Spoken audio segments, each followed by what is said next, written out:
In quiet towns and ordinary streets, evil hid in plain sight. Tonight we uncover 4 haunting cases from across the UK, and as you watch, tell me which of these cases angered you the most. These are 4 crimes that shook the nation.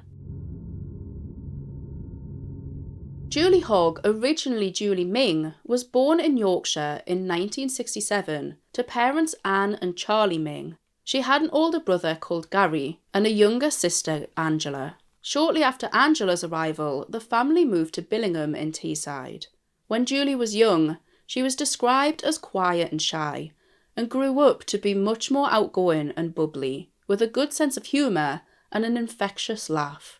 Julie found love young. She was just 16 years old when she met Andrew Hogg at a local youth club, who she married 2 years later. They moved into a council house on Grange Avenue in Billingham, and the following year, in 1986, the pair welcomed a son called Kevin. But unfortunately, Julie's marriage to Andrew didn't last, resulting in their split in 1989. So with this split, Andrew relocated to London after receiving a job offer. Julie was especially close to her mum. She would visit Anne daily with Kevin, but they would talk multiple times on the phone every day. So now, as a single mum with a 3-year-old to provide for, Julie found a job as a pizza delivery driver at Mr. Macaroni. She would work in the evenings to fit around caring for Kevin, while Julie's parents would look after him while she was at work. So the evening of the 15th of November 1989 started like any other. Anne collected Kevin from Julie's home and looked after him for the night while Julie worked a long shift delivering pizzas. While handing Kevin over, she asked her mum to phone her first thing the next morning to ensure that Julie was up in time, as she had an appointment at court to sign documents relating to her divorce. So Anne called Julie's house phone at 7:30 the next morning on the 16th of November, but there was no answer. Anne just assumed that she might have slept in, as she would often work into the early hours of the morning. So instead, Anne thought she'd make the 5-minute drive and just popped round to Julie's house to wake her that way instead. The curtains were still closed and the doors were locked, but still there was no answer from Julie. Now grown concerned, Anne drove to Gary's work, her son. Gary broke into Julie's home through the panel in the back door, but when they entered, something seemed amiss. Anne recalled that Julie's house was very tidy, something that Julie normally wasn't. Her bed appeared untouched and was even neatly made, even though Julie would always leave the covers pulled back. With a gut feeling something wasn't right, Anne contacted the police to report her daughter missing. But as we've heard many times before, the police said it was too soon. They said Julie would likely have just gone out after her shift, and maybe she stayed at a friend's house for the night. They advised for Anne to wait for Julie to call her, but wasting no time at all, Anne called around Julie's friends, but none of them had seen her. Julie's dad Charlie visited the Mr. Macaroni pizza shop to see if they knew where Julie was heading after work the night before. They said that a colleague of Julie's had drove her home and watched her put the key in the door before they drove off. This was at around 1:30 a.m. As far as the colleague was aware, Julie was safe at home that night. Anne didn't feel that the police were taking her concern for her missing daughter seriously, so she visited the station again. At this point, authorities were sure that Julie was what they referred to as a typical case, with one saying that she was having marriage troubles and that she had likely hitched a ride to London to start a new life. But Anne strongly disagreed. She knew in her heart that Julie would never just leave her 3-year-old son. Julie's makeup bag was left on the bathroom windowsill, and as Anne had stated, Julie wouldn't even walk down the street without any makeup on, so the chances of her leaving this behind were slim. No clothes appeared to be missing either, apart from the clothes that Anne had last seen Julie wearing while collecting Kevin, a peach-coloured blouse and a black skirt. So 4 days after Julie's reported disappearance, forensic officers began a search of Julie's home. But after 5 days, nothing was found. They said that there was nothing to suggest that Julie had been a victim of foul play, or at least not within her own home. So instead, the local surrounding area and rivers were searched. The days turned to weeks, and eventually Christmas came and went, but there was still no sign of Julie. 3-year-old Kevin was distraught and cried for his mum every day. In February 1990, nearly 3 months after Julie disappeared, Andrew returned to Billingham to care for Kevin. Andrew received the keys to Julie's home from the police and started to clean up the fingerprint dust. Having been stood empty for months, the house was freezing, so he turned on the heating. But after some time, Andrew noticed a foul smell seeping from the bathroom and called Anne for some advice. They assumed that it could have been the toilets, as the house had been stood empty for some time, but no amount of cleaning removed the stench. The following day, on the 5th of February 1990, Andrew mentioned to Anne that the smell was getting worse, so she popped around with Kevin to see if she could help. She recalls entering the house, going upstairs, and the smell hitting her before she even reached the bathroom. Having worked in a surgical unit for over 20 years, Anne recognised the smell instantly. She leaned against the wall to smell it, but while doing so, she bumped her knee against the bath panel, leading to an overwhelming smell wafting up even stronger. Anne pulled the bath panel back to peer inside, and what she found was gut-wrenching. Wrapped in a blanket was the decomposing, mutilated body of her missing daughter. Something that no mum should ever have to witness. She screamed for Andrew. She's under the bath. And I just ran down the stairs and screaming at Andrew, she's under the bath, she's under the bath. Andrew unscrewed the bath panel, and in a state of shock and complete disbelief, they called the police, who arrived within a few minutes. Anne was absolutely furious. Despite 29 officers being present over a thorough 5-day search, police had assured her that no harm had come to Julie in her home, that they found nothing at all. But Julie had been there all along, for 80 days, and just feet away from the forensic team. An apparent miscommunication led to this space being missed in the search, with each member of the team assuming that somebody else had searched it. And this wasn't the only thing they missed either. The officer searching the loft recalls standing on the banister with a lit match. While briefly looking inside, he failed to notice Julie's watch, her diary, and her cash card, all suspiciously thrown up there. Kevin, who was present when his mum's body was discovered, had absolutely no idea what was happening. Anne couldn't tell him the gruesome truth, so she told him that his mum had tragically slipped in the bath, bumped her head, and was now in heaven. Julie's body was in an advanced state of decomposition, so a definite cause of death unfortunately couldn't be determined. But it was assumed that strangulation was likely. Unspeakable injuries indicated that whoever was responsible subjected the 22-year-old to a violent SA, believed to have been after Julie had passed. The investigation was then escalated to a murder inquiry, so police dug a little deeper into Julie's background. It was discovered that she had recently been in a casual relationship with her next-door neighbour, Mark Ward. When questioned about his whereabouts during the early hours of the 16th of November, he said he was at a stripper night at Billingham Rugby Club. Another member of the rugby club, who was well known in the area for his violent outbursts, was William Dunlop, also known as Billy, a 26-year-old builder's labourer. He too had attended the party that night and viciously attacked a security guard. He'd been drinking heavily that night, which he often did, but this night was a mixture of rum, vodka and cider. And with police aware of this altercation, combined with the initial inquiries from friends, Billy quickly became a suspect. Billy was absolutely no stranger to police, with convictions starting from just the age of 12. His dad raised him as a boxer and implemented a strict upbringing, meaning he knew violence from a very young age, and he associated it with power and authority. He was well known in the area for his heavy drinking, and cultivated the notoriety his violent behaviour brought him. As a result, many were scared of him, and the consequences of reporting him to police. Billy and Julie met through friends shortly after Julie split from Andrew, and they engaged in a very brief relationship. Within 11 days of Julie's body being found, Mark and Billy were both arrested, and a search warrant was issued for both of their homes. Billy was lodging at a property on Rydal Avenue, just streets away from Julie's home on Grange Avenue. The searches here appeared to be much more thorough than the initial search of Julie's home. Under the floorboards in Billy's home, detectives found the keys to Julie's home, and after running tests on these keys, 3 fingerprints were found on the fob, 2 of which were Billy's. A key detail that we'll revisit a little bit later.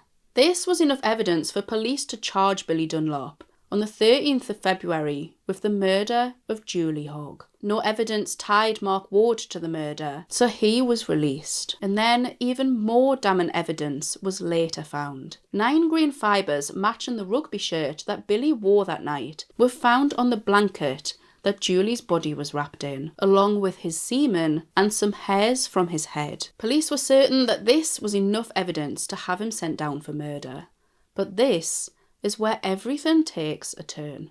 Billy's trial began on the 7th of May 1991 at Newcastle Crown Court, where prosecutors called the murder a premeditated and truly horrendous attack. Billy pleaded not guilty. He retold his accounts that following the attack on the security guard, Billy went to the hospital for stitches on his eye. Then after leaving the hospital, he went straight home to bed. Meanwhile, Billy's defence decimated Julie's reputation, referring to her as a nymphomaniac and a woman of considerable appetite and was promiscuous by any standard. They said that she had slept with 3 men 12 hours prior to her death, laying these rumours out as though it was a justifiable reason for her murder. Billy had said that he and Julie had had sex just once, 1 month before her death, which he said explained his semen being present on the blanket. Defence also ran with the 3 fingerprints found on the fob on Julie's keys. As you remember, 2 of these were confirmed to be Billy's, but the 3rd couldn't be identified. They said that this 3rd fingerprint belonged to the true murderer of Julie, making Billy innocent. Billy claimed to have been set up. They said that the owner of the 3rd print planted the keys under his floorboards.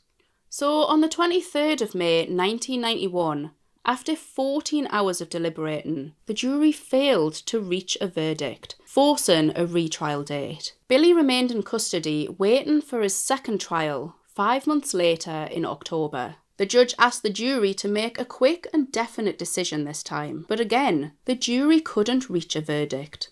So Billy was acquitted of Julie's murder on the 16th of October, to which Anne collapsed in shock. All of the evidence pointed to Billy, so how on earth was he being released? After his release, Billy even had the nerve to appear on TV, urging police to capture Julie's real killer. It is just a relief that it's all over with now. They've been pointing the finger at me for 20 months, and they've found now that it was in the wrong direction, and I would like them now to reopen this case and start looking in the right direction. As time went by, Billy began to brag in pubs about how he had gotten away with the perfect murder. He thought he was untouchable. Word eventually got back to Julie's family, so Anne went straight to the police. She told them that Billy had confessed, but they said that there was simply nothing they could do due to the double jeopardy law. The double jeopardy law was an 800-year-old law. It prevented anyone acquitted for a crime from being tried for the same crime again. It was meant to protect the innocent from being retried for a crime that they simply hadn't committed. But in this case, it was protecting a violent murderer, and he was using it to his own advantage. A flaw in the system that Anne knew she had to change to seek justice for her daughter. A law she campaigned to change. Anne said, "We as a family are doing a life sentence. We are living and breathing what he did until the day I die." Nothing was going to get in Anne's way of seeing Billy in prison for her daughter's murder. Years went by and Billy moved on.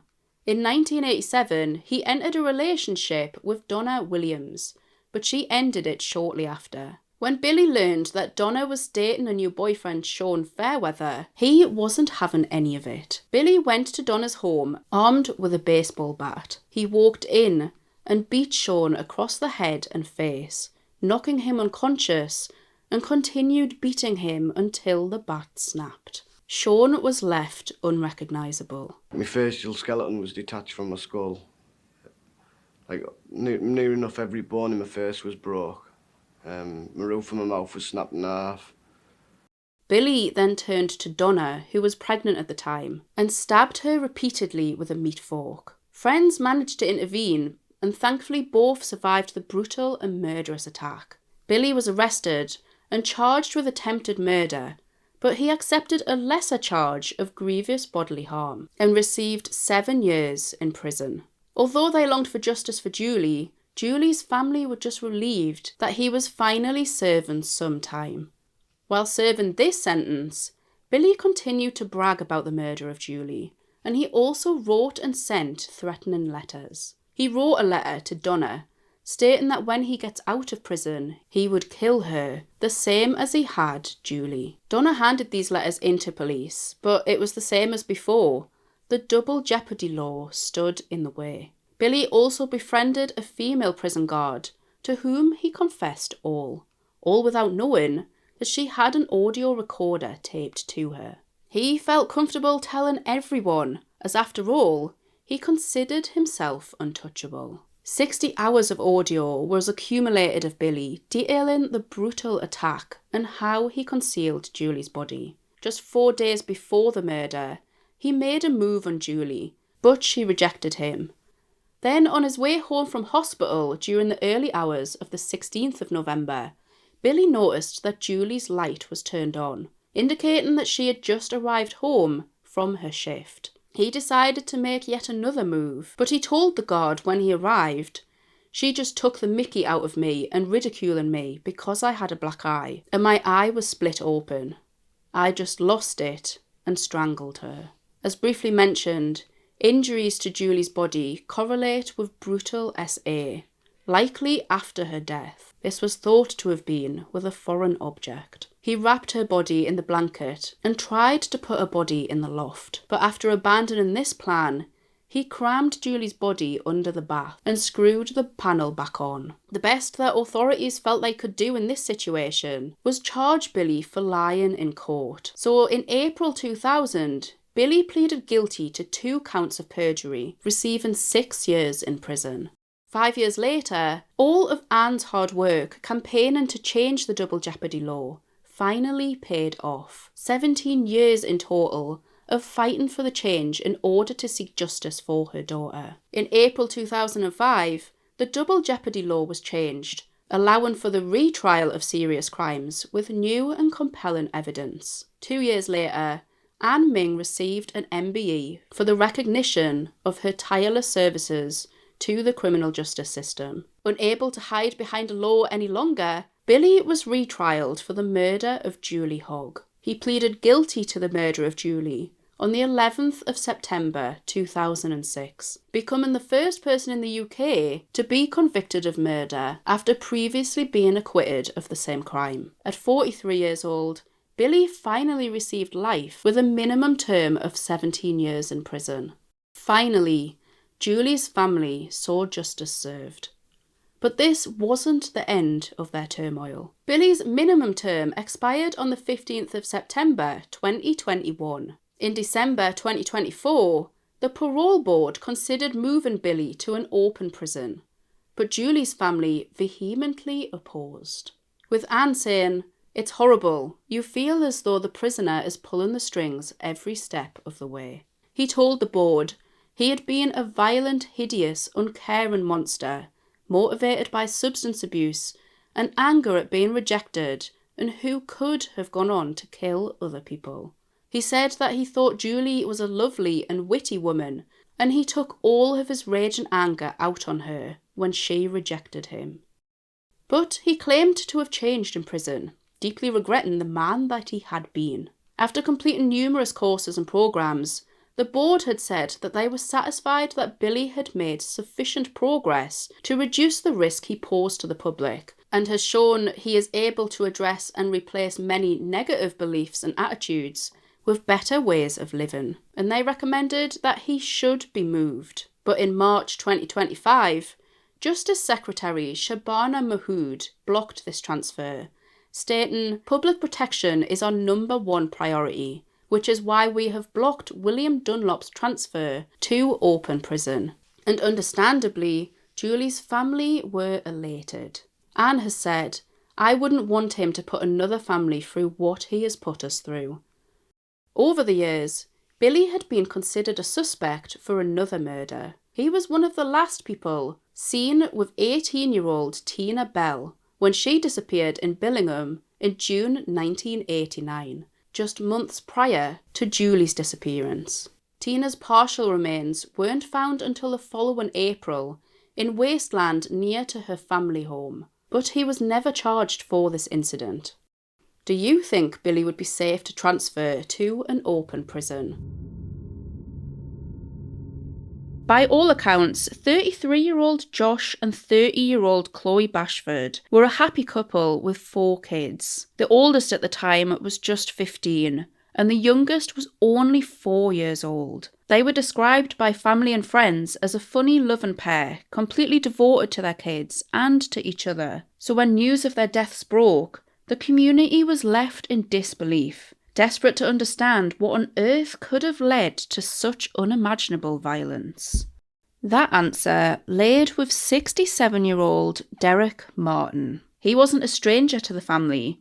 In fact, he'd once been part of it. Derek was previously married to Chloe's mum, Elaine Sturgis, long before Chloe was even born. Even after their divorce, he remained close to Chloe, eventually meeting her husband Josh, visiting their home, and spending time with their children.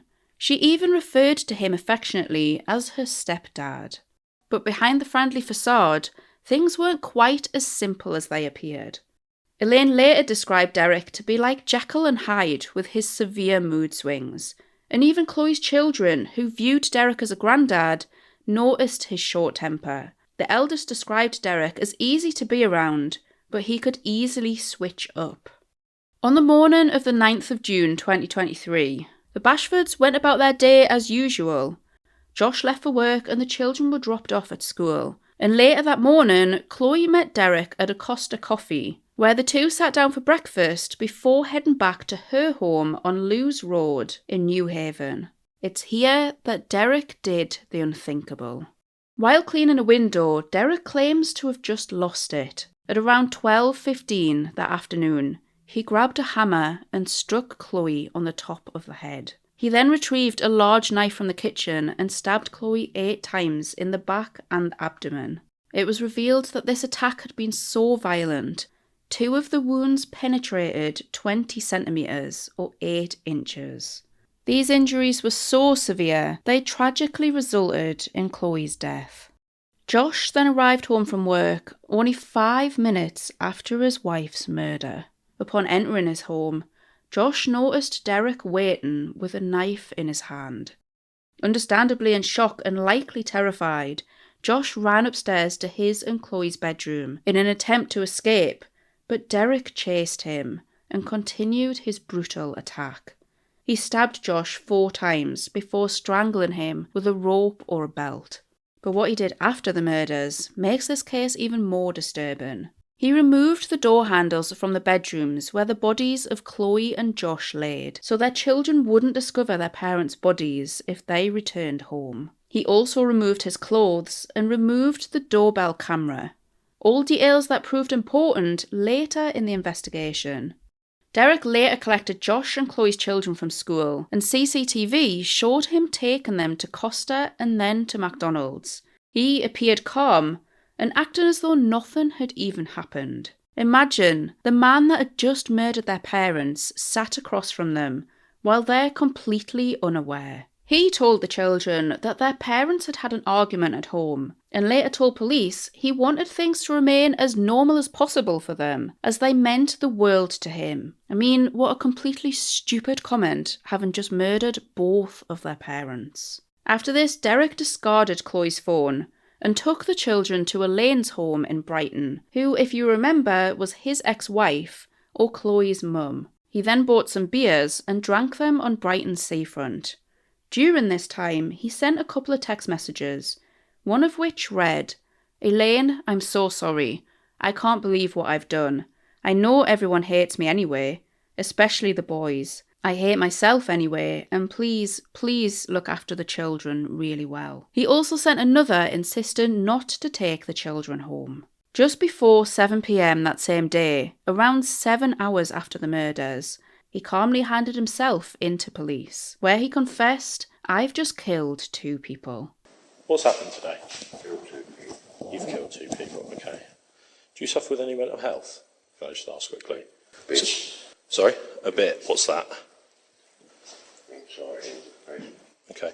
You got anything on you currently, apart from all that property? You got anything in your pockets? Do you mind just pulling out your pockets for me? What's that from? Right. A knife. Have you got a knife on you? No. Right. So, do you want to stand up for us? The time is now 7:12, okay? You're under arrest on the suspicion of murder times 2. You don't have to say anything, however, it may harm defence if you do not mention when questioned something which you later align in court. Anything you do say may be given in evidence. The reason for this is that you've stated you've murdered 2 people. Officers have attended your address and have found 2 bodies, okay? Necessity is for your arrest for a prompt and effective investigation by means of special warnings and a recorded interview, okay, and to prevent any further harm and your loss. You understand all that? Okay.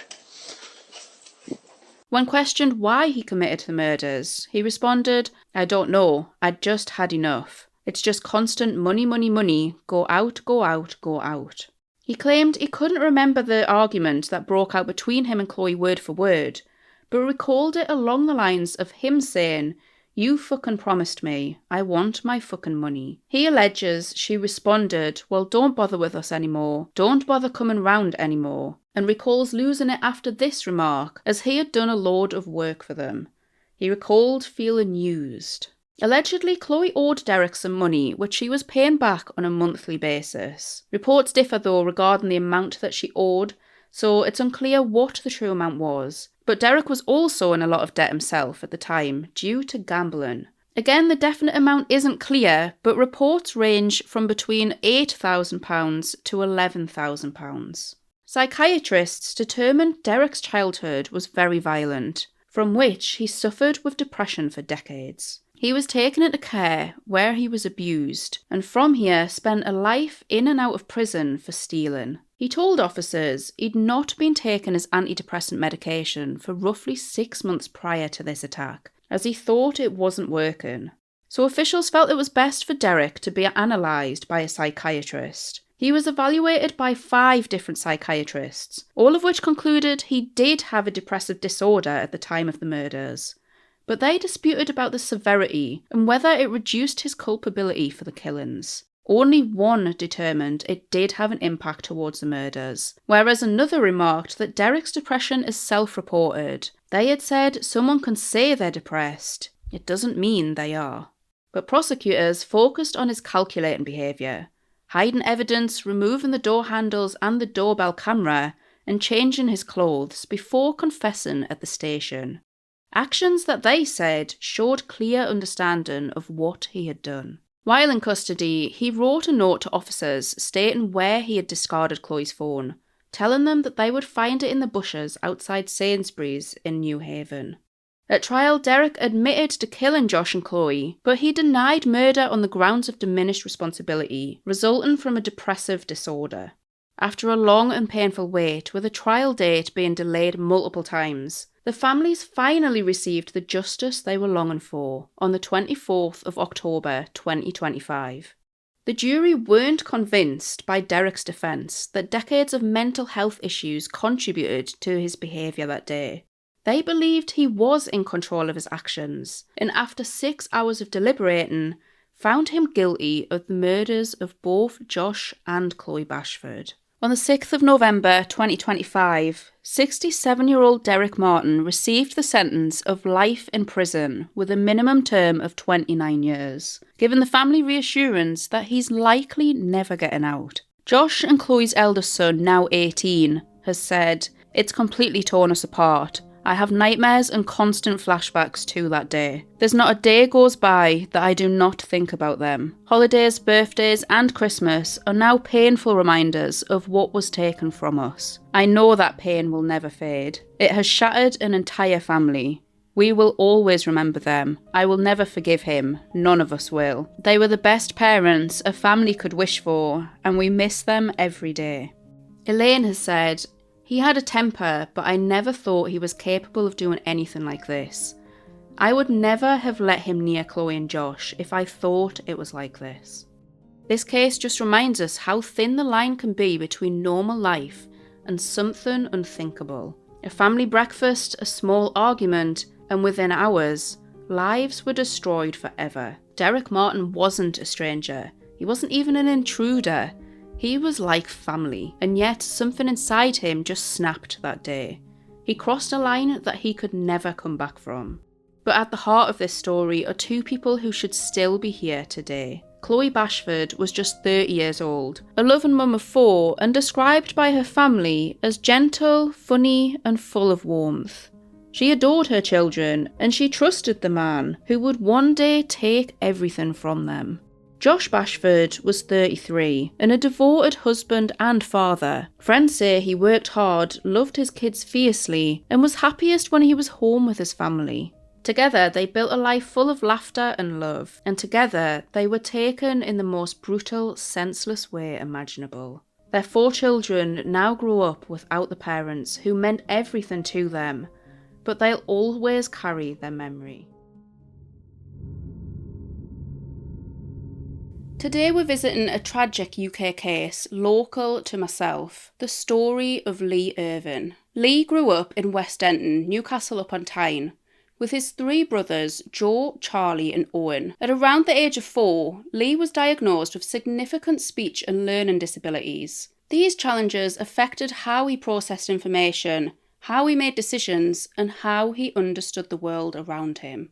Lee's mum Bev was told that mainstream school wasn't the right fit for Lee, so he attended Percy Headley School, which is a school dedicated to supporting children with additional needs. He was really well looked after here and received all of the support and care that he needed. At around the age of 12, school reports stated that Lee can easily be influenced by those around him, and at around the age of 16, it was decided it would be best for him to stay at Percy Headley School until the age of 18. At this time, Bev and his teachers were concerned for his safety. It was here, the transition between childhood and adulthood, that something went wrong.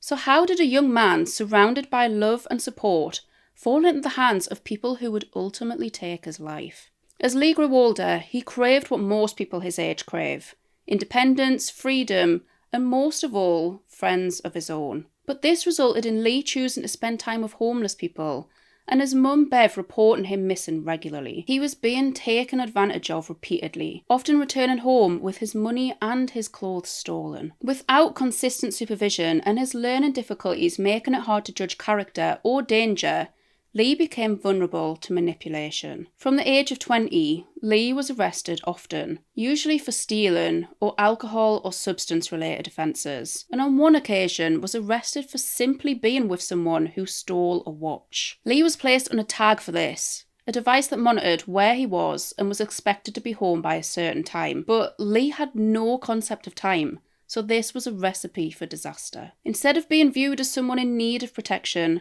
police often saw Lee as troublesome, rather than troubled. His punishments were often misunderstood and surely caused more distress than teaching him a lesson not to reoffend. Around this time was when Lee began slipping through the cracks. He was missing around half of his scheduled appointments with social services. His family, who had fought so hard for him throughout his life, found that they had less and less influence. It was around this time in 2014 that he came into contact with James Wheatley. They reportedly met over BlackBerry messaging.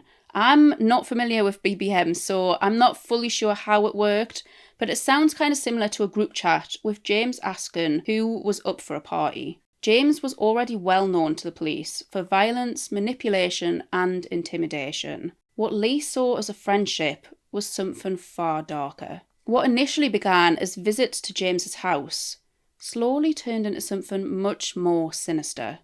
Control, isolation, and exploitation. James lived at 33 Studham Walk with his mum, Julie Mills, along with Barry Imray and James's girlfriend, Nicole Lawrence. From the outside, his home may have looked like any other, but eventually, and unknowingly to Lee, it became a trap. Inside that house, Lee was no longer treated like a guest, or even a human being. He was expected to run errands for them, and his disability benefits were stolen and used by those around him. At night, Lee shared a bed with his future killer, and on other occasions he was confined to what the household referred to as the dog room, an unfurnished space where he was left isolated and alone. All Lee ever wanted was to have friends, to be accepted. Tragically, he became so desperate for connection that he tolerated the bullying, just to avoid rejection by his so-called friends. In the final days of his life, he endured a level of cruelty that no person should ever have to face. He endured beatings and cruelty by the very people that he believed were his friends. Just after 8:15 a.m. on the 6th of June 2015, a 999 call came through. A man's body had been found near a footpath in Fordon, close to the A1 in Newcastle. He had been beaten beyond recognition. That man was 24-year-old Lee Irving. Police turned to the public for help to identify the victim, so a post was made on Facebook asking locals to share the appeal. Heartbreakingly, Lee's own mother, Bev, shared that very post, hoping to help identify the man who had died, but she was completely unaware that it was her own son. Also tragically, Bev didn't hear the news from the police. Instead, she received a message from a friend who had heard rumours and urged her to contact the officers directly. When she called the police, they told her they couldn't confirm anything over the phone, but just moments later, officers arrived at Bev's home and delivered the horrific news that no parent should ever have to hear. She went on to tell police that Lee would regularly stay at 33 Studham Walk. Officers then immediately turned their attention to the house. But when they questioned the 4 residents, James Wheatley, his mother Julie Mills, his girlfriend Nicole Lawrence, and Barry Imray, all of them denied knowing Lee. That lie only deepened police suspicion. All 4 of them were arrested and the house was secured as a crime scene. Inside the property, a thorough search revealed blood splatter in one of the bedrooms. Forensics later confirmed that the blood did belong to Lee Irving, allowing police to charge 29-year-old James, 35-year-old Barry, 51-year-old Julie, and 22-year-old Nicole. As the investigation progressed, the case only became more disturbing. Bev didn't even know the full extent of her son's injuries until Lee's trial. They consisted of a broken nose and jaw, 27 rib fractures, a collapsed left lung, and a bruised right lung, along with 60 bruises, cuts and grazes. This attack had been so vicious, pathologists reported that these injuries resembled that of a car crash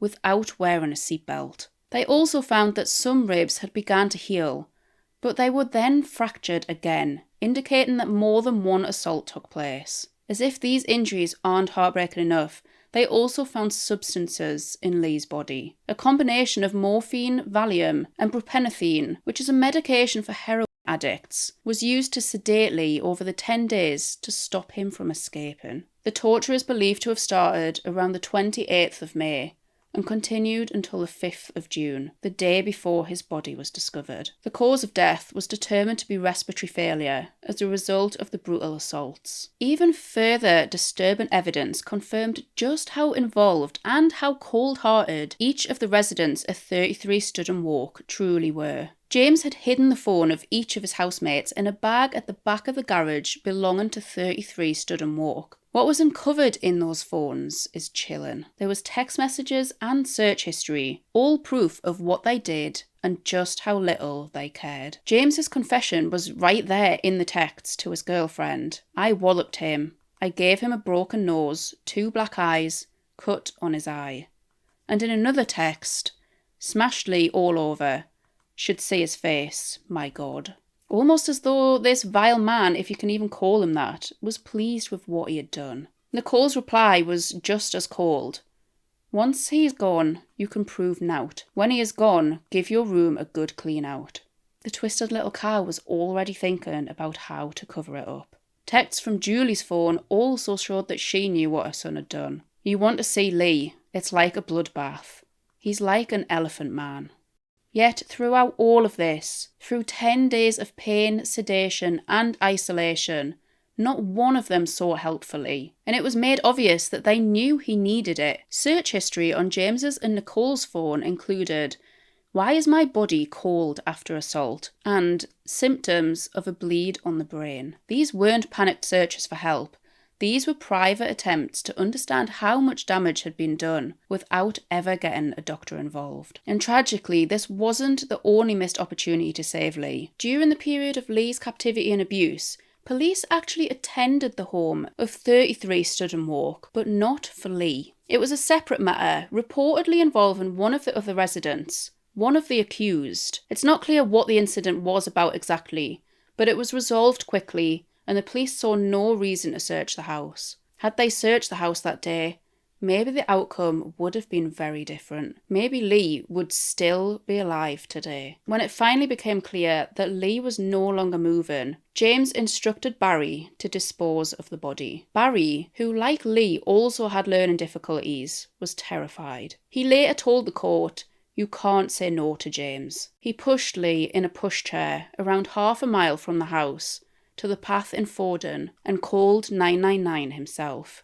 claiming to have just found the body of a stranger. A witness later reported seeing a man pushing what they thought was a drunk person in a buggy. But the truth was far worse. That was Lee. His body, lifeless, beaten and abandoned, left in the open by people who had used and discarded him without remorse. During the trial, even more disturbing truths came to light. Truths that revealed this wasn't an isolated act of cruelty. Julie Mills, James's mum, was found to have 4 different people's disability benefits going directly into her bank account. The household had essentially built a lifestyle around exploiting the vulnerable, bringing them in, using them for errands, and draining their finances. Lee's would have been a 5th, but they didn't have his national insurance number. But it certainly didn't stop them from rinsing his account. Confirmed yet again in James's texts, claiming to hammer loads of stuff on Lee's card. Honestly, the more cases that I cover, the more it blows my mind. The mindset of some people is just disgusting. All 4 defendants were described as chaotic individuals with long histories of violence, substance misuse, and dishonesty. But they were also under the influence of one dominant figure, James Wheatley, a violent, manipulative bully who controlled the house through fear and aggression. And even behind bars, he didn't stop. He tried manipulating and threatening Barry to take the blame for the murder of Lee, to get him off the hook. James denied everything. We're investigating Lee's murder. Yes, I know that. All right. Now, And Lee was my friend. okay. Yes. So, in that case, you'll want to do all that you can to help us find No out comment. what happened to him and who was responsible No for causing comment. the injuries that killed him. No comment, because I wasn't there when it happened. No comment. Lee had a number of facial injuries, including swollen eyes and cheek and a broken jaw. No comment.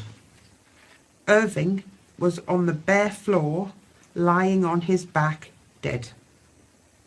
No comment, officer. I didn't mean that. Why has he even got me in the first place? Why did you, if he was your friend, why did you not seek any medical attention for him? I didn't know he was anything like that. No comment. But he was found guilty of the murder of Lee Irving and was sentenced to life in prison with a minimum term of 23 years. Barry Imray had originally been charged with murder too, but that charge was later dropped. Instead, Barry was found guilty of causing or allowing the death of a vulnerable adult. He was sentenced to 3 years in prison. Julie Mills, James's mum, and Nicole Lawrence, James's girlfriend, were also found guilty of the same charge, causing or allowing Lee's death. Originally, Julie was sentenced to 8 years and Nicole 4, but after a review, both sentences were increased. Julie then received 10 years and Nicole received 7. Despite this, Barry Imray was released in December 2016 after serving just 18 months on remand, and Nicole Lawrence was released in 2020. But you might be wondering, why wasn't Lee at home? Why didn't his mum Bev step in and stop this from happening? The truth is that Bev tried tirelessly to get Lee home, but the case review highlighted multiple failings and missed opportunities to save Lee. When she would report Lee missing, she was told that he's an adult and he can go wherever he likes. Police would refuse to tell Bev where exactly he was, and they'd just state that he was an adult and that he was safe, even when Bev had serious concerns about the people he was spending time with. Social services even attended 33 Studden Walk after Bev addressed her concerns that his housemates were exploiting and hurting Lee, and she requested for him to be removed. But after inspecting, they somehow deemed Lee as safe and happy there. Let's not forget that this was a vulnerable man that didn't know right from wrong, with an IQ of 56, placing him in the category of severe cognitive impairment. He struggled with understanding danger, social boundaries, and the intentions of others. What's worse is that professionals knew he was vulnerable to exploitation, yet they still failed to adequately protect him. They knew that Lee focused on pleasing others to gain approval, even if it came at a cost to himself. Despite Bev's repeated pleas, very little was done to help Lee. After Lee's death, a safeguarding review revealed that 14 different agencies had been involved in his care since the age of 4. Lee's mum Bev believes that the turning point, the true failure, came when Lee turned 18.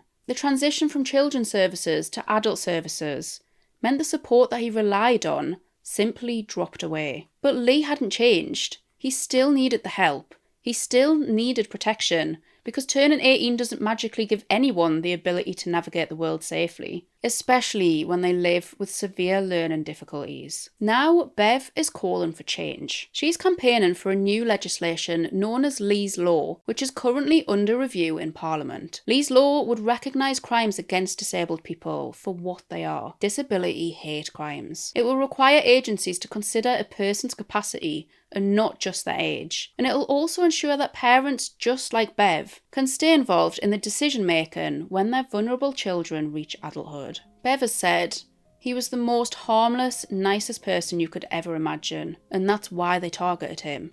But I will never understand why they did that. They are just monsters." Lee Irving's story is heartbreaking, but it mustn't be forgotten. It's a definite call for change for every vulnerable adult still being failed by the system today.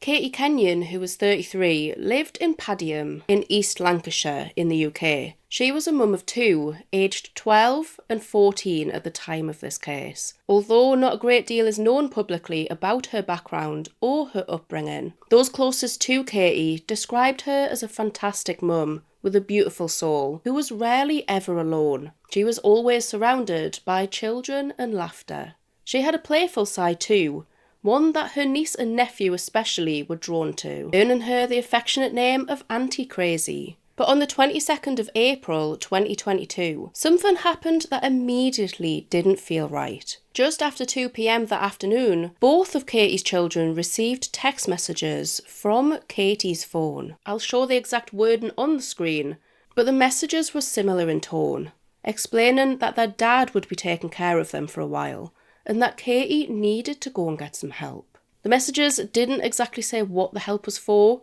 but later reports state that Katie's mental health was vulnerable at the time. But even so, her children immediately felt like something was wrong.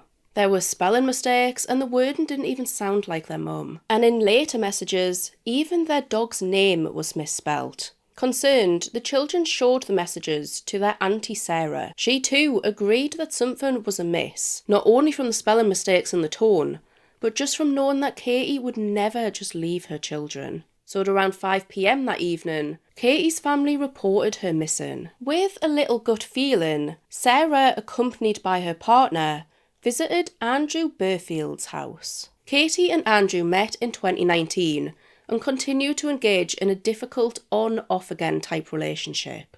Once they arrived at his home, tempers quickly flared. Andrew contacted the police, claiming to feel really threatened by a man attempting to force entry into his home. But no charges were ever made. Police did notice, though, that his log fire was burning, and although that's maybe not completely out of place in April, as it can still be quite cold in the UK at that time of year, it is a detail that became relevant later in the case. The following morning, on the 23rd of April, there was still no word from Katie, and her family's suspicions of Andrew were still high. See, only 1 month prior, Katie had sent a text to her mum stating, "I'm paranoid to death, he's gonna do summit. Couldn't sleep all night," followed by 4 kisses. Friends and family were well aware that Katie was scared of Andrew. Katie's sister Jennifer texted Andrew that morning at 6:26 a.m. saying, "Andy, I think you know a hell of a lot more than you're letting on. I have read over the messages Katie sent to her kids, and she doesn't even spell like that or speak like that, which is what the kids have also said. Katie knows how to spell and mentioned about you having dyslexia, which makes sense to the spelling. You sent them texts. You know where Katie is. The police will trace where she was from the last message sent." Police got straight to work reviewing CCTV footage and tracking Katie's phone data. At 9:30 a.m. on the 22nd of April 2022, Katie was captured on CCTV, getting into Andrew's Ford Transit. Andrew then drove 17 miles to Gisborne Forest in the Forest of Bowland in Lancashire, stopping off at a McDonald's on the way. The 2 of them could be seen in the van throughout the journey on CCTV.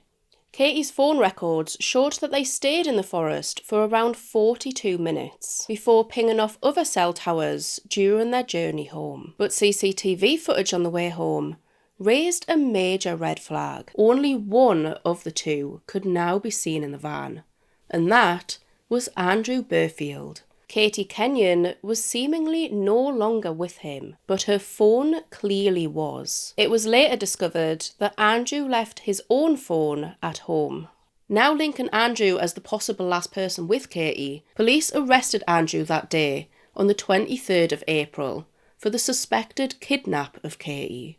The following day, on the 24th of April, a woman who was a recent client of Andrew reported finding suspicious items in her wheelie bin. That was following a strange conversation with Andrew. He had been asking her when the bins were likely to be emptied, which at the time the client didn't think much of. After all, he was doing work for her at the property, and maybe he'd filled her bin and was just asking out of concern for her if she needed it emptied. But once it was revealed that Andrew's ex-partner was now missing, she realised the potential context of that conversation. Inside her wheelie bin was a bin bag containing more bags covered in blood, and the flip-flops that Katie was last seen wearing on the day she disappeared. Later, a speck of blood was also found in the seal of Andrew's washing machine, believed to have gotten there when trying to wash the blood from his own clothes. In the days after Katie's disappearance, police interviewed Andrew repeatedly. At first, he denied any involvement. He claimed he didn't know exactly where she was, only suggesting that she may have gone to some kind of clinic for some help, conveniently matching the texts that Katie had seemingly sent. Detectives also told him that Katie had told her sister, "If I go missing, it will be him," but his response was just okay. But eventually, as investigators pressed him and evidence began stacking up, his story soon changed. He told officers that Katie's death had simply been an accident. He told them that he and Katie planned to meet up for a picnic that day, that he had an axe with him on the top of the cooler box as he'd been chopping wood, and that Katie had bet that he couldn't hit a Coca-Cola can in her hand with the axe. He proceeded to tell investigators, "I went for the tree at the side of her head, and it hit her in the head," that it was one accidental hit with the backside of the axe. But post-mortem results showed that this was far from one accidental blow. She had been struck an estimated 12 times in total. He claimed to have then spent 10 to 15 minutes digging a grave, and once he'd buried Katie, placing leaves and twigs on top to disguise that anything was ever there. Andrew was then arrested for murder on the 27th of April, 5 days after her disappearance. The same day of the murder, Andrew went up to the property where he'd recently been working, with the bag containing Katie's flip-flops and the blood-splattered bags, and he placed them in his client's bin.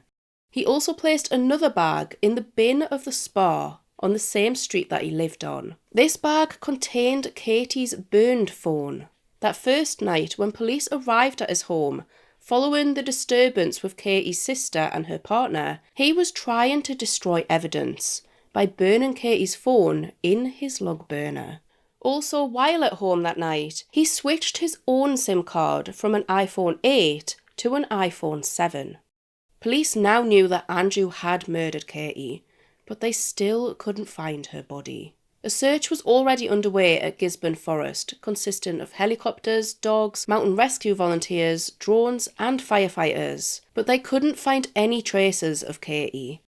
The radius of Gisborne Forest is roughly 25 miles, so it was a huge operation to carry out. So on the 29th of April, authorities took Andrew back to the forest.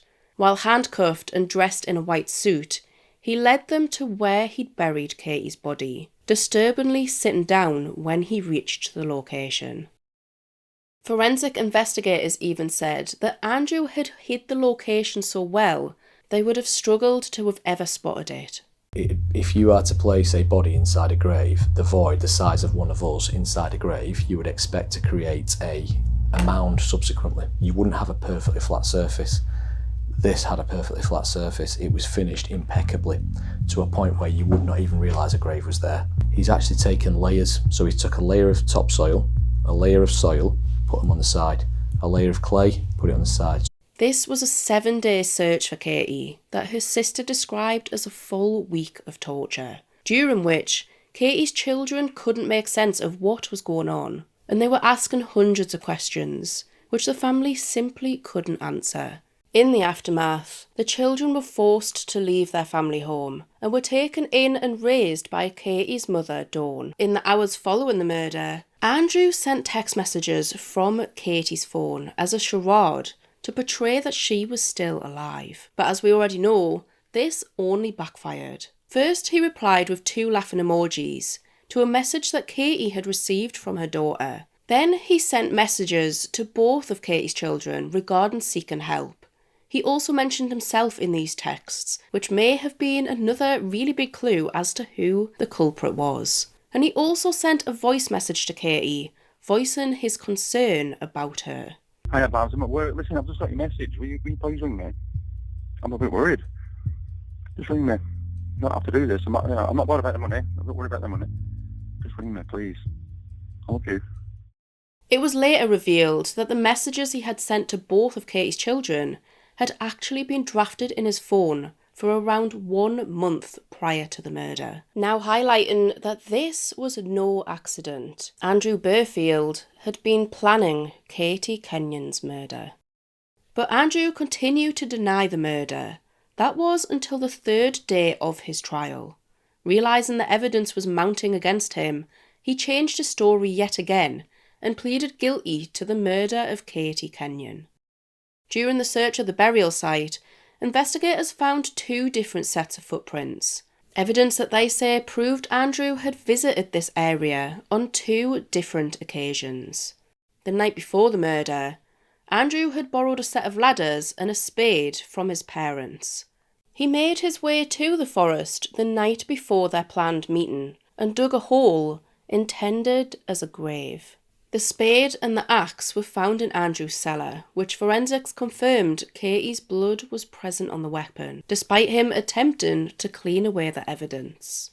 So let's just get a slightly better understanding of Andrew as a person. Andrew was a 51-year-old builder from Burnley. Although there's very little publicly known about his childhood, at 29 years old in 2001, he was jailed for 12 months. He was accused of stealing a car belonging to his boss at the time and sold it for £2,700. He was later cleared of these theft charges after a 2-day trial, but Andrew was still sent to prison for attempting to pervert the course of justice. According to the people close to Katie, her relationship with Andrew had been volatile. Friends and family, and later even detectives, described Andrew as controlling and manipulative. On one occasion, Andrew made a high court claim against Katie, requiring her to pay him between £4,000 to £6,000. Then on another occasion, he contacted the bailiffs, despite knowing she already feared losing her home and her belongings. He then even offered to pay off this High Court debt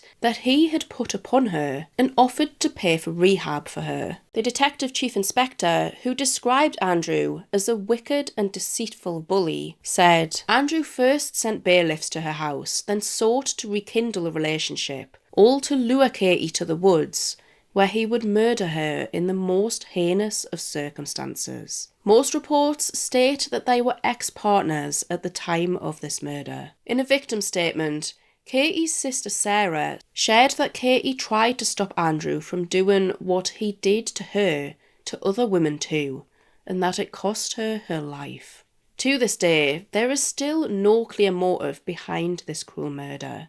Noting the premeditated, brutal attack on Katie and the great lengths to cover his tracks, the judge sentenced Andrew Burfield to life in prison with a minimum term of 35 years, a sentence that was reduced by 1 year for pleading guilty on the third day of what should have been a 3-week trial. Since, Katie's family have said, "We have lost a much-loved daughter, sister, mother, auntie and friend who was taken from their children far too soon." Katie's children lost not just their mum, but their best friend and the pillar of their little world. Katie loved people and the outdoors and would always be seen with children or dogs. She even tried to set up a summer camp for local children so they would have something to do or somewhere to go. May her story always be remembered, not for the violence she endured, but for the love she gave. 4 cases with 5 lives stolen. A stark reminder, the darkest of crimes can happen in the most ordinary of places. If one of these cases impacted you, let me know down in the comments. Your engagement really helps these stories reach more people and ensures that these victims are never forgotten. Don't forget to like this video and subscribe for more in-depth investigations.